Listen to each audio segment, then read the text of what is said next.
This is a rant and a rave about this American guy who used to be a US Marine living in Thailand now and is a industrial something or the other, along with a geo analyst of the world. And quite often you just see his videos on his channel. You can see the actual channel name there saying everything bad about the American government, about funded, about the things which happened in Xinjiang, which are not true, even though there's countless eyewitness reports, etc. This was the last one. Now, I try to avoid doing these things, but today I just couldn't hold it back. I apologize straight away. His name is Berletic, I think he is. Again, you can see the picture here. Now, he is a very, very intelligent man. And when it comes to people like this, I don't want to talk or interview or chat. But this one, I did actually manage to find a busted thing here. He was going on about the boycott, the diplomatic boycott of the Olympic Games in 2022, next month on February the 4th. And a post from the South China Morning Post, which is actually owned by Alibaba. So now it's sort of like a unofficial state media, Chinese state media kind of thing, as it's owned by Alibaba. Alibaba, we just go on with that one. So, US applies to China for 18 officials to attend Winter Olympics after Joe Biden declares diplomatic boycott. Then we go to the next page and he points out the third paragraph. You can see there, this was on his YouTube channel. And it goes on of the 18 names of the US personnel working for the State Department and works for the Pentagon, blah, blah, blah, it goes on. You can read that quite simply. But he forgot to read sort of like the second paragraph. And he omitted this completely. I didn't watch the whole video. If it's at the end, I apologize, and this is a complete waste of time. But the US government recently omitted to China application 3-month visas to list 18 names again to provide security support operations.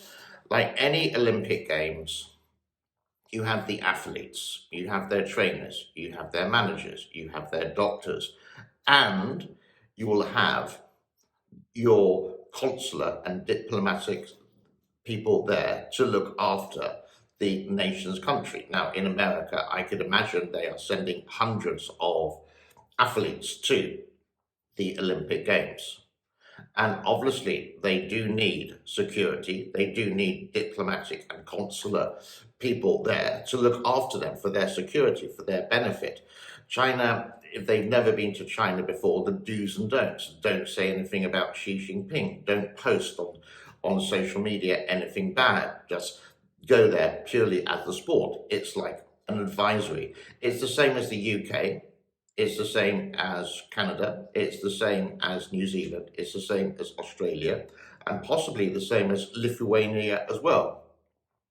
In a way that they send the athletes along with the people related to sport, and they have to send along the security. Now, these are officials. Maybe some are diplomats, but they're not there to represent the game. They are there to look after the people in the game, the athletes. So that's what I sort of get a little bit annoyed about. And when I saw this, and right in front of you, you can see here again, the US will send officials to provide consular and diplomatic security services for all American athletes. The same, I repeat, as the UK, everywhere else, on all Olympic Games. They sent them there. You had in the Japan 2020 or last year Olympic Games, basically, the same thing. The officials did attend, to represent the country, but also you have officials for the security, for the athletes in the Olympic Village, etc., like that. So, Brian, maybe this, I called it Bangkok Brian busted Berletic, because you seem to miss out one paragraph. Then you started to waffle on about Xinjiang, etc., etc., where there are countless sort of like eyewitness reports. very little evidence, unfortunately, but lots of eyewitness reports. And it's my question to you, Brian, is why? Why do you do this? Yeah, okay, all government, you could say, tell lies and porcupines and hide the truth. There are secrets. There are many things that are funded by, you keep on going about NED, the National Endowment for Democracy. Look up the word democracy in the dictionary, because there's only one meaning.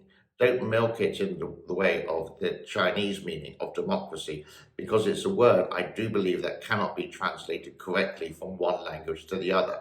For example, in Chinese, you cannot say the word, you say the word relax, which means also exercise. But in English, you don't relax when you play basketball. It's the same kind of thing there. So it's sort of like spinning the propaganda.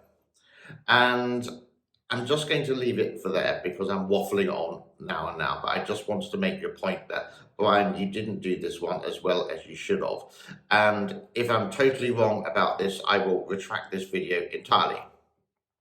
I'm just a very simple guy, been in Asia for a very long time, like 28 years. Yes, I've lived in Thailand, China, Japan, Philippines, all around Southeast Asia and Northern Asia as well, just Asia basically. And seeing this just makes me a little bit annoyed that you're trying to like put down America once again. And my question I would like to ask you, as you always criticize the negative side of the American government, what is the solution? Is the solution for Xi Jinping, basically the dictator of China, to rule the world? What is your solution? Because you seem to always do the negative and say, oh my God, oh my God, oh my God. But tell me the solution for Syria, Iraq, Afghanistan, Libya, which you and Daniel Brill, keep on rabbiting on about for days. I don't expect this video that you will possibly watch it. I don't expect many people will watch it. But this is my rant and rave because it's just the simple logic. And that's it. There's no like conspiracy theory going on. It's just the obvious facts that I have. Thank you for your time.